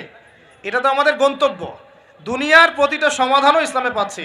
এখন তাহলে বুঝতে পারলাম ইসলামী সমাজ মানে কি। ইসলামী সমাজ মানে যে সমাজে শুধুমাত্র কোরআন এবং সুন্নাহ চলে, অন্য কিছু চলে না। কথা কি ক্লিয়ার হচ্ছে না? বুঝাতে পারছি না? আচ্ছা, একটু নড়াচড়া কম করেন। আমরা খুব লম্বা আলোচনা করব না ইনশাআল্লাহ, একটু ধৈর্য ধরেন। সমাজ ব্যবস্থা বোঝাতে পারলাম কি ভাই? সমাজ ব্যবস্থা কি? ইসলামী সমাজ ব্যবস্থা কি? মানে যে সমাজের মধ্যে আল্লাহর ওহী, কোরআন এবং সুন্নাহ আল্লাহ পাকের বিধান চলে, বাইরে কিছু চলে না। এর বাইরে কি চলতে পারে? এর বাইরে যদি এমন কিছু চলে, লিসেন ভেরি কেয়ারফুলি, এর বাইরে যদি এমন কিছু চলে যেটার সাথে কোরআন সুন্নাহর সংঘর্ষ হচ্ছে, তাহলে সেটাকে ধরে একদম ছুঁড়ে ফেলে দিতে হবে। কথা বুঝতে পারছেন? সমাজে ইসলামী সমাজ আমরা বুঝলাম যে ইসলামী সমাজ মানে যেখানে কোরআন সুন্নাহ ভিত্তিক, আল্লাহ পাকের ওহীর ভিত্তিক সমাজ চলে। এখন এই সমাজে যদি কোরআন সুন্নাহর সাথে সাংঘর্ষিক কিছু চলে, এটাকে ধরে তুলে ছুঁড়ে ফেলে দিতে হবে। এর নাম ইসলাম। এর সাথে আমরা আপোষ করতে পারবো না। আর যদি দেখা যায় সমাজে কিছু জিনিস চলছে যেগুলোর সাথে ইসলামের সাংঘর্ষিকতা নাই, গান বাজনা সাংঘর্ষিকতা নাই, হ্যাঁ, গান বাজনার সাথে সাংঘর্ষিকতা নাই, বোঝাচ্ছি আমি মূলনীতি বলে সহজ করছি, উদাহরণ তো দিব ইনশাআল্লাহ। সমাজে এমন কিছু চলছে যেগুলোর সাথে ইসলামের সাংঘর্ষিকতা নাই, সেগুলো আমরা গ্রহণ করতে পারবো, কোনো সমস্যা নেই। পারবো কি না? মনে করেন একটা সমাজের মানুষ, ট্রেডিশন আছে, এরা মেহমানদেরকে খুব আপ্যায়ন করায়, এমন আছে না অনেক সমাজ? আছে কি নাই? এই কাজটা কি কোরআন সুন্নাহর সাথে সাংঘর্ষিক? তাহলে আমরা সমাজের অংশটা রাখবো কেন? রাখবো না। একটা সমাজে আমরা দেখলাম যে মেয়েরা মাশাআল্লাহ পর্দা তো করেই, পাশাপাশি যখন তারা তাদের গৃহস্থলী কাজগুলো করে তখনও দেখা যায় যে একটা শালীন পোশাক পরে বাসায় কাজকর্ম করছে। এটা ওদের কালচার। আমরা এই কালচারটা রাখতে পারবো না। একটা সমাজে দেখা যাচ্ছে যে এতিমদের ব্যাপারে সমাজের লোকজন খুব সফট। এটা কি কোরআন সুন্নাহর সাথে সাংঘর্ষিক? না। আমরা কি রাখতে পারবো না? একটা সমাজে দেখা যাচ্ছে যে মানুষ এই বৃক্ষরোপণ করতে খুব পছন্দ করে, এমনও কিছু সমাজ আছে, গাছ লাগাইতে সবুজ শ্যামল প্রকৃতি খুব ভালো লাগে, আছে না এমন সমাজ? এই জিনিসটা কোরআন সুন্নাহর সাথে সাংঘর্ষিক? তো রাখতে পারবো না আমরা এটা। এরকম এক্সাম্পল দিয়ে শেষ করা যাবে না। এরকম অগণিত কাজ আছে যেগুলো কোরআন সুন্নাহর সাথে সাংঘর্ষিক নয়, কিন্তু সমাজে চলছে, এগুলোকে ইসলামিক সমাজের আওতাভুক্ত করা যাবে ইনশাআল্লাহ। কোনো সমস্যা নেই। কিন্তু যদি সমাজে এমন কিছু চলে যেগুলো কোরআন সুন্নাহর সাথে সরাসরি সাংঘর্ষিক, যেমন এই যে কারো বিয়ে হলে ধুমধারাক্কা গান হয় কি না? হয় না? এখন এই সংস্কৃতিটার সাথে কোরআন সুন্নাহর আপত্তি আছে। এখন আমরা এটাকে সামাজিকীকরণ করতে পারবো না, ইসলামী সামাজিকীকরণ করতে পারবো না, বরং এটাকে ঐক্যবদ্ধভাবে প্রতিরোধ করতে হবে। সমাজে মনে করেন কোনো সমাজে জুয়া চলে না? তো এই জুয়ার সাথে কি কোরআন সুন্নাহর অনুমতি দেওয়া আছে না সাংঘর্ষিকতা আছে? কন্ট্রাডিকশন আছে না? যেহেতু কোরআন সুন্নাহর সাথে কন্ট্রাডিক্টরি বিষয়, আমরা এই জুয়ার সংস্কৃতি এখানে চলতে দিতে পারি না, বরং আমরা এটাকে প্রতিহত করার চেষ্টা করব। একটা সমাজের মধ্যে মনে করেন বেহায়াপনা, ফ্রি মিক্সিং, জেনা, এগুলোকে উস্কে দেওয়া হচ্ছে। এই প্রতিটা বিষয়ের সাথে কোরআন সুন্নাহর আপত্তি আছে। তাহলে এই জিনিসগুলোকে কি আমরা ইসলামী সমাজ ব্যবস্থা আনতে পারবো? তাহলে আমার বক্তব্য মনে হয় বোঝার খুব বেশি কঠিন হচ্ছে আমার মনে হচ্ছে না। ইসলামী সমাজ ব্যবস্থায় কোন কোন বিষয় থাকতে পারবে? সর্বপ্রথম আল্লাহ পাকের ওহী থাকতে পারবে। ওহীর বাদ দিয়ে অন্য কিছু চলবে না। কি চলবে? যেগুলোর সাথে ওহীর কোনো সাংঘর্ষিকতা নাই। ওহীর কোনো সাংঘর্ষিকতা নাই এমন বিষয় চলতে পারে। চায়ের জন্য বিখ্যাত আপনারা না? এটা আছে না? আচ্ছা, এখন এটা কি কোরআন সুন্নাহর সাথে সাংঘর্ষিক? এটা একটা সংস্কৃতি। আপনাদের বাসায় গেলে আপনারা চা খাওয়ান এবং এটার সাথে আপনার সংস্কৃতি আছে, আগর আতরের আপনাদের বিজনেস আছে। এই জিনিসটা কি কোরআন সুন্নাহর সাথে সাংঘর্ষিক? বাংলাদেশের অন্য কোনো সমাজে কি আগর আতর এরকমভাবে আছে? আপনাদের সমাজে আছে। তো এটা কিন্তু কোরআন সুন্নাহর সাথে সাংঘর্ষিক নয়। তাহলে আমি এটাকে অবশ্যই ইসলামাইজড করতে পারবো। চায়ের ব্যাপারটা আমি ইসলামাইজড করতে পারবো। কিন্তু যদি একটা সমাজে দেখেন, ঢাকার মতো শহরে গিয়ে দেখলেন মেয়েরা ছেলের পোশাক পরে ঘুরে বেড়াচ্ছে, তো এখন এই জিনিসটাকে কি আপনি ইসলামের আওতায় আনতে পারবেন? পারবেন না। এই হলো ইসলামী সমাজ মানে, যেখানে আল্লাহর ওহী চলে, অন্য কিছু চলে না। হ্যাঁ, কি চলতে পারে? ওহীর সাথে সাংঘর্ষিক বিষয় নাই এমন বিষয় চলতে পারে, কোনো সমস্যা নেই। সেটা রাজনীতিতেও চলতে পারে, সেটা সমাজেও চলতে পারে, সেটা অর্থনীতিতেও চলতে পারে, সেটা আমাদের সংস্কৃতিতেও চলতে পারে, সেটা আমার পরিবার ধর্মেও চলবে ইনশাআল্লাহ। মানে প্রতিটা ক্ষেত্রেই চলতে পারবে যদি কোরআন সুন্নাহর সাথে সাংঘর্ষিক না হয়। আল্লাহ পাক আমাদেরকে বোঝার তৌফিক দান। এখানে কিন্তু প্রযুক্তি অন্তর্ভুক্ত হতে পারে। প্রযুক্তি যেমন এক সময় নবী সাল্লাল্লাহু আলাইহি ওয়াসাল্লামের যুগে ছিল ঘোড়া এবং গাধা, তাই না? উট, ঘোড়া, গাধা, এগুলোর উপরে তারা যুদ্ধ করেছে। এখন দেখা যায় যে মিসাইল, রকেট লঞ্চার, হ্যাঁ, পারমাণবিক ওয়েপেন্স, সভ্যতা চেঞ্জ হয়েছে এবং টেকনোলজি চেঞ্জ হয়েছে। এখন কি এটা কি কোরআন সুন্নাহর সাথে সাংঘর্ষিক হলো? এটা প্রযুক্তিগত বিষয়গুলোকে আমরা অবশ্যই সামাজিকীকরণ করতে পারবো, কোনো সমস্যা নেই। মিডিয়া, এই মিডিয়ার মধ্য দিয়ে ইসলাম প্রচার করা যাবে কি না? যাবে। তাহলে মিডিয়াকে আমরা সামাজিকীকরণ করতে পারবো যদি আমরা এটাকে সঠিকভাবে ব্যবহার করতে পারি। এই বিষয়গুলো আমরা মাথায় রাখবো। কিন্তু যখন মিডিয়ার মধ্য দিয়ে আপনি ভুল তথ্য প্রচার করবেন তখন পারবেন না। আবার যখন ওই পারমাণবিক ওয়েপন্স আপনি মাজলুমের উপর ফেলে দিবেন তখন সেটা আপনি অ্যাপ্লাই করতে পারবেন না। তো বস্তুবাদী বিষয়গুলো আমরা নিব, কোনগুলো? যেগুলো আমরা ইসলামিকভাবে ইউজ করতে পারি, অনইসলামিক ইউজিং না হয়, অন্যের হক নষ্ট না হয় বা আল্লাহর দ্বীনের কোনো ক্ষতি না হয় ইনশাআল্লাহ তাআলা, সেক্ষেত্রে আমরা এগুলোকে গ্রহণ করতে পারবো। ইসলামের সমাজ আমরা বুঝলাম, ইসলাম কি এক কথায় বুঝলাম, এবং ইসলাম কোন যুগে নাজিল হয়েছে এটাও বুঝলাম, ওই যুগের সাথে আমাদের বর্তমান সমাজে মিল আছে এটাও বুঝলাম। এখন ওই যুগটা চেঞ্জ করেছিলেন কারা? উত্তর, নবী সাল্লাল্লাহু আলাইহি ওয়াসাল্লাম নিজে, এবং তার সাথে ছিলেন সাহাবীরা, এবং সাহাবীদের মধ্যে বেশিরভাগ সাহাবী ছিলেন যুবক। সুবহানাল্লাহ। ওমর যুবক ছিলেন না বুড়া ছিলেন? হামজা যুবক ছিলেন না বৃদ্ধ ছিলেন? হুজাইফা যুবক না বৃদ্ধ ছিলেন? উসমান রাদিয়াল্লাহু আনহু তখন যুবক ছিলেন না বৃদ্ধ ছিলেন? জাফর ইবনে আবি তালেব, আলী ইবনে আবি তালেব, বেলাল ইবনে রাওয়াহ, আব্দুর রহমান বিন আউফ, যায়েদ ইবনে হারেসা, আব্দুল্লাহ বিন মাসউদ, নাম জানা না জানা অসংখ্য সাহাবী, বেশিরভাগ যুবক ছিলেন না বৃদ্ধ ছিলেন? তো নবী সাল্লাল্লাহু আলাইহি ওয়াসাল্লাম কাদেরকে নিয়ে সমাজটা পরিবর্তন করলেন? যুবকরা একটু মনোযোগ দেন, এই অংশটুকু আপনাদের জন্য স্পেশাল। এখান থেকে ফিনিশিংয়ের দিকে যাবো ইনশাআল্লাহ। তো নবী সাল্লাল্লাহু আলাইহি ওয়াসাল্লাম কাদেরকে নিয়ে ওই আবু জেহেলের সমাজ পরিবর্তন করলেন বলেন? এবং কি হাতে নিয়ে করলেন? আল্লাহর ওহী, মানে কোরআন এবং হাদিস। এটাকে শুধু মুখে মুখে আমল করে বলেছেন না নিজে আমল করে দেখিয়েছেন? নিজে বিশ্বাস করেছেন, স্বীকৃতি দিয়েছেন, আমল করেও দেখিয়েছেন, মানুষকে দাওয়াতও দিয়েছেন। এখন একা একা করেছেন না সবাইকে নিয়ে করেছেন? তার মানে ইউনিটি লাগবে। কি লাগবে ভাই? একা একা পারা যাবে না। এই যে আমি একা একা লেকচার দিয়ে যাচ্ছি, আসলে আমি দিন কায়েম করতে পারবো না। এখানে আমি আপনাকে দিনের কিছু নসিহত করতে পারবো, কিছু দাওয়াত দিতে পারবো, কিন্তু আমি কিন্তু এখানে দিন কায়েম করতে পারবো না। একা একা দিন কায়েম করা যায়, একা একাও যায় না, এক শ্রেণীর মানুষকে নিয়েও যায় না। মুসলিমদের মধ্যে মনে করেন যে মুসলিমদের মধ্যে একটা এলাকার মুসলিম আছে, মনে করেন 1 লাখ, কথার কথা বলছি, 1 লাখের মধ্যে 1000 মানুষ সব কিছু বোঝে, বাকিরা এতটা বোঝে না। ওদেরকে বোঝাতে হবে। ওদের কি করতে হবে? বোঝাতে হবে। ওই আমরা যদি মনে করি আমি 1000 আমি সব করতে পারবো, ভুল করবেন।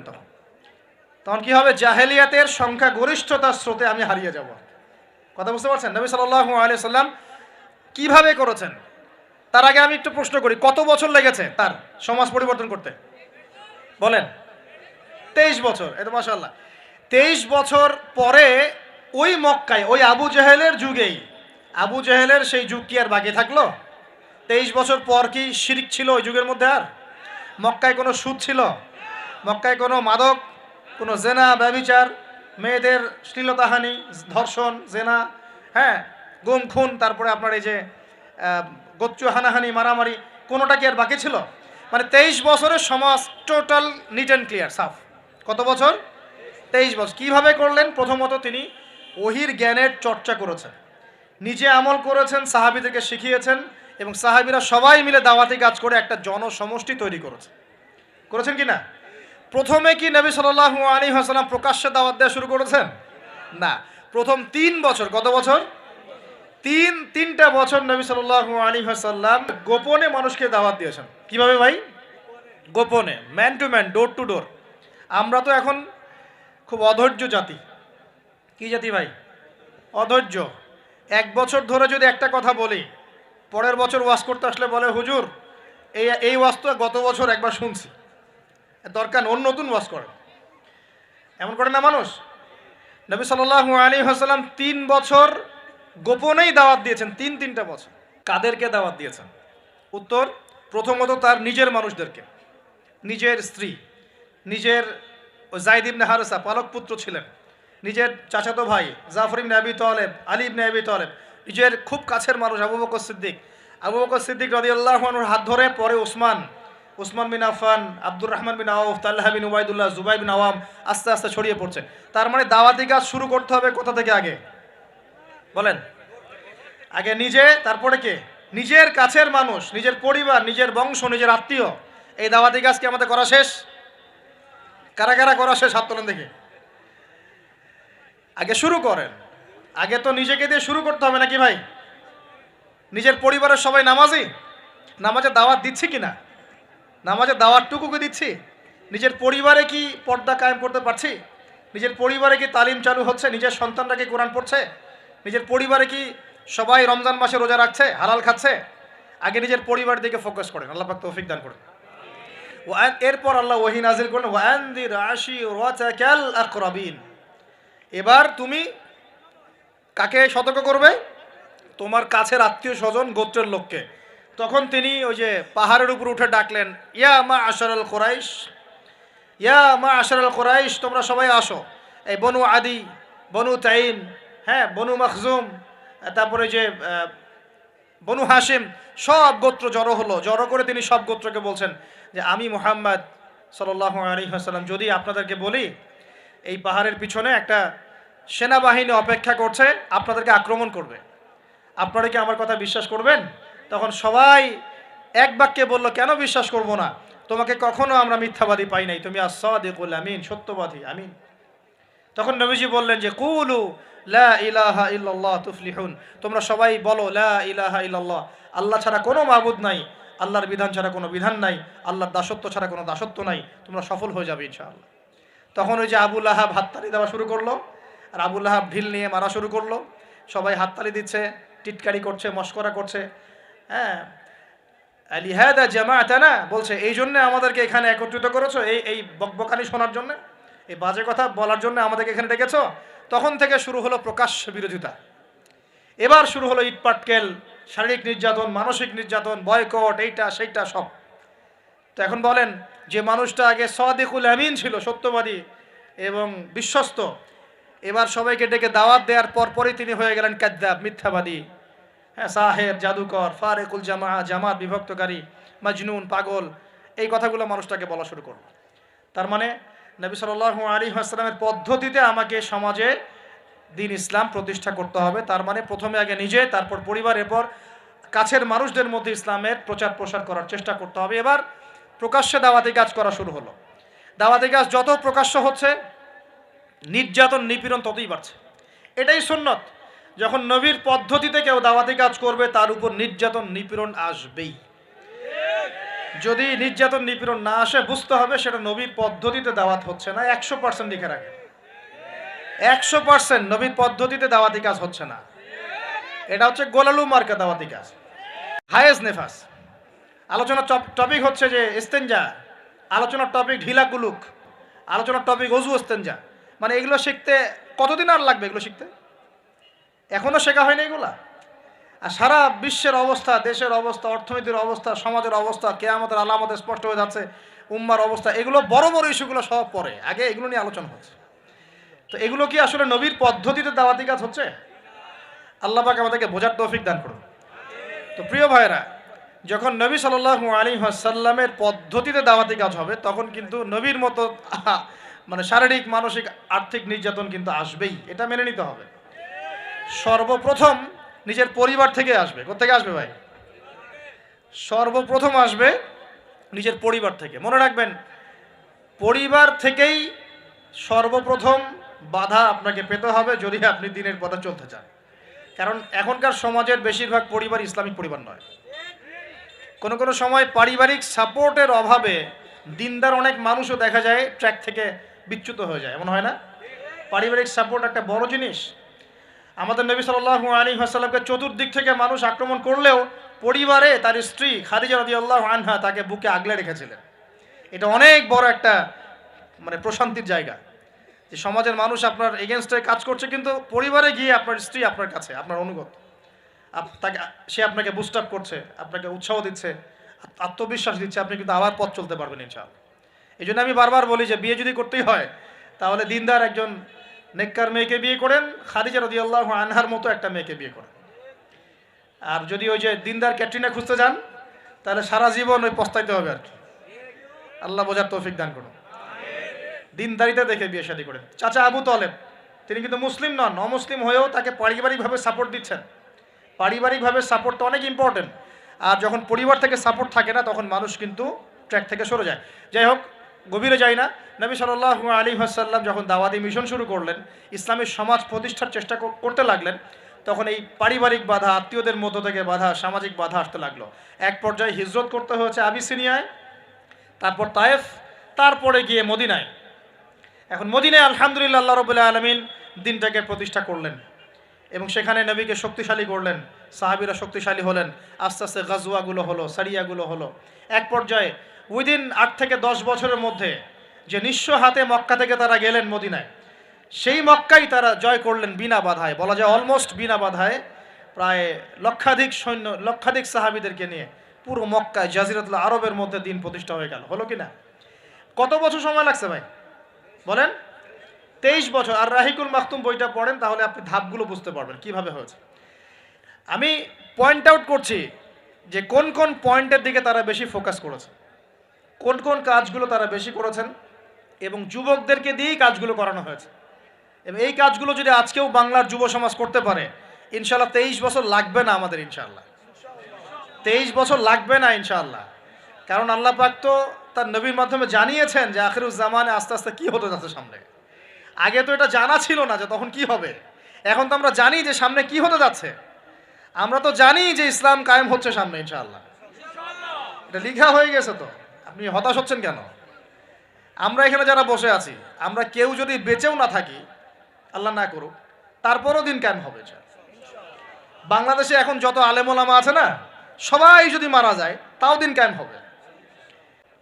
অতএব ইসলামী সমাজ তো সামনে আসছে, বুঝতে পারলাম। এখন আমার পয়েন্ট, আমার মানে ফাইন্ড আউট করা পয়েন্টগুলো হচ্ছে এই কয়েকটা পয়েন্ট। আমি 10টা পয়েন্ট বলছি এখানে। এক, নবী সাল্লাল্লাহু আলাইহি ওয়াসাল্লাম সাহাবীগণ, স্পেশালি যুবক সাহাবীগণ, সাহাবীদের মধ্যে বেশিরভাগই যুবক ছিলেন। যুবকরা আপনারা ভালো করে বোঝার চেষ্টা করেন, তারা ইসলামী সমাজ প্রতিষ্ঠার জন্য প্রথমত নিজের আগে জ্ঞান চর্চা করেছে। কি করেছেন ভাই? নিজেরা আগে কোরআন হাদিসের জ্ঞান চর্চা করেছেন।